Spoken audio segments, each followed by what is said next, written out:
बहुत डर लग रहा होगा इस टाइम पर। ऐसा लग रहा होगा कि अगर एचपीएनटी प्रीलिम्स क्लियर नहीं हुआ तो क्या होगा। ऐसा लग रहा होगा कि अगर एचपीएनटी प्रीलिम्स क्लियर हो गया, मैंने कभी मेंस आंसर राइटिंग करी नहीं है, कैसे करूंगा। कुछ को डर लग रहा होगा कि अगर एग्जाम ही क्लियर नहीं हुआ तो कैसे लोगों को फेस करेंगे, घर वालों से कैसे बात करेंगे, दोस्तों को क्या मुंह दिखाएंगे। ऐसी बहुत नेगेटिव थॉट्स आपके दिमाग में आ रही होंगी और ये सभी आपके डर का हिस्सा हैं। लेकिन दोस्तों, हर उस बच्चे को जिसने बहुत अच्छी मेहनत करी है, ये डर आना लाजमी है। मुझे भी डर आया था। ऐसा नहीं है कि मैं बहुत ज़्यादा एक निडर आदमी हूँ और बहुत कॉन्फिडेंट आदमी हूँ, ऐसा नहीं है दोस्तों। लाइफ के एक बहुत इंपॉर्टेंट फेज में मैं बहुत ज़्यादा डरा, लेकिन मैंने उसको ओवरकम किया। दोस्तों, शेयर करना चाहूँगा आपसे एक किस्सा, ताकि आप में से कुछ बच्चे इससे कुछ इंस्पिरेशन ले सकें।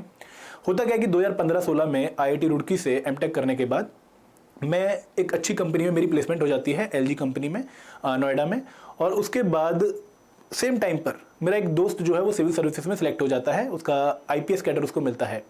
तो उस टाइम पर मैं अपने घर वालों को जब एक किस्सा समझा रहा होता हूँ कि ऐसे एक लड़का था जो आईपीएस बन गया, तो वो मुझे कहते हैं कि यार तू भी सिविल सर्विसेज की तैयारी शुरू कर दे, क्या पता तू भी सिलेक्ट हो जाए, मेहनती तू है।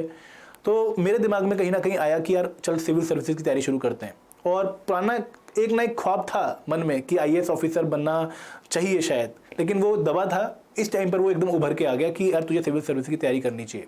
मैंने थोड़ी स्टडी करी पैटर्न के बारे में, पीवाईक्यूज वगैरह देखे और सोचा कि जॉब अभी साइड में रखते हैं, अभी सिविल सर्विस की तैयारी शुरू करते हैं। 2016 का जो अटेम्प्ट दिया वो बहुत कम प्रिपरेशन के साथ दिया और वो प्रीलिम्स क्लियर नहीं हुआ। और उसके बाद मैंने सोचा कि अब मुझे बहुत ढंग से तैयारी शुरू करनी चाहिए, बहुत टॉप की मेहनत करनी चाहिए, हर चीज़ कंप्लीट करनी चाहिए और 2017 का जो प्रीलिम्स है मैं अपना बेस्ट पॉसिबल रिजल्ट दूंगा और उस साल में इस एग्जाम को क्लियर करके सिलेक्ट हो जाऊंगा और फिर मैं फ्री हो जाऊंगा। और दोस्तों, इस टाइम पर जब मैं तैयारी शुरू कर रहा हूँ, मेरी ऑलरेडी मैरिज हो चुकी थी और फाइनेंशियल प्रॉब्लम भी थी घर पे, लेकिन मैंने अपने घर वालों से बात करके उनसे 2 साल का टाइम मांगा कि 2 साल मुझे दो, मैं इसमें पॉजिटिव रिजल्ट लेकर आता हूँ।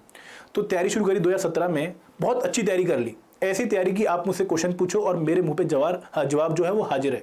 मतलब इतनी अच्छी तैयारी थी स्टैटिक कंपोनेंट्स की, और करंट अफेयर भी काफ़ी अच्छे से प्रिपेयर कर लिए थे। साल भर बहुत अच्छी, कम से कम 12-14 घंटे की मेहनत करी थी with a proper time table, strategy के साथ। और जैसे ही प्रीलिम्स पास आता है दोस्तों, मेरी हवा खराब होनी शुरू हो जाती है, मुझे डर आना शुरू हो जाता है। मुझे लगता है कि अगर मेरा क्लियर एग्जाम ना हुआ तो मैं क्या करूँगा। मैंने अपने घर वालों से टाइम लिया था, मैंने काफ़ी मेहनत भी कर ली है और मैं ऑलरेडी शादीशुदा हूं। तो अब मैं क्या करूंगा अगर मेरा प्रीलिम्स क्लियर नहीं हुआ, कहां जाऊंगा, कैसे प्राइवेट जॉब सर्च करूंगा। और ये ख्वाब जो है ना, ये जो बातें हैं, ये डर है, मेरे दिमाग में डेली रात को आता था, सोने नहीं देता था। पेपर के टाइम पर इतनी प्रिपरेशन हो चुकी थी कि ऐसा लगता था कि अगर इस प्रिपरेशन के बाद भी मैं सिलेक्ट नहीं हुआ तो मैं कहां, कैसे, क्या करूंगा।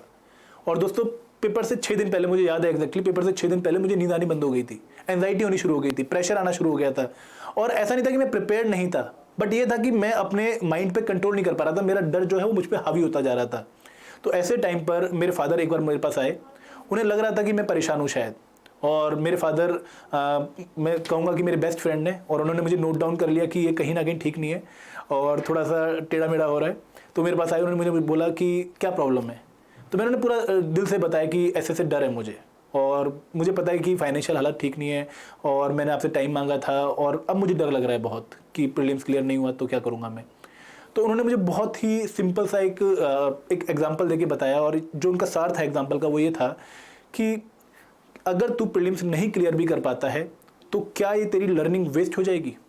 अगर तू प्रीलिम्स नहीं भी क्लियर कर पाता है तो तुझे ये दुख तो नहीं होगा ना कि तूने मेहनत नहीं करी, और हमारे लिए तो तू ही रहेगा क्योंकि हमने तुझे देखा है 1 साल तक मेहनत करते हुए। तुझे खुद को पता है कि तूने कितनी मेहनत करी है, तो तुझे किसी और को प्रूव करने की जरूरत नहीं है कि तूने कितनी मेहनत करी है। Same applies to you also दोस्तों, आपको किसी को प्रूव करने की जरूरत नहीं है कि आपने कितनी मेहनत करी है। आप खुद जानते हैं कि आपने बहुत मेहनत करी है। अगर रिजल्ट पॉजिटिव या नेगेटिव जो भी होता है उससे आपको फर्क नहीं पड़ना चाहिए, क्योंकि आपकी जो लर्निंग है वो आपकी वेस्ट नहीं होने वाली है। सेम मेरे साथ हुआ, and I am sharing all my experience with you, क्योंकि मैं नहीं चाहता कि जो डर है या जो एक बहुत बड़ा प्रेशर आप फील करते हैं वो आपकी अल्टीमेट सिलेक्शन को अफेक्ट करे। दोस्तों, रिजल्ट पॉजिटिव या नेगेटिव 2 ही आपके पास ऑप्शन है, लेकिन अपने आप की जो नॉलेज है उसको आगे कैरी फॉरवर्ड करना, उसका बेस्ट पॉसिबल यूज करना, वो आपके हाथ में है।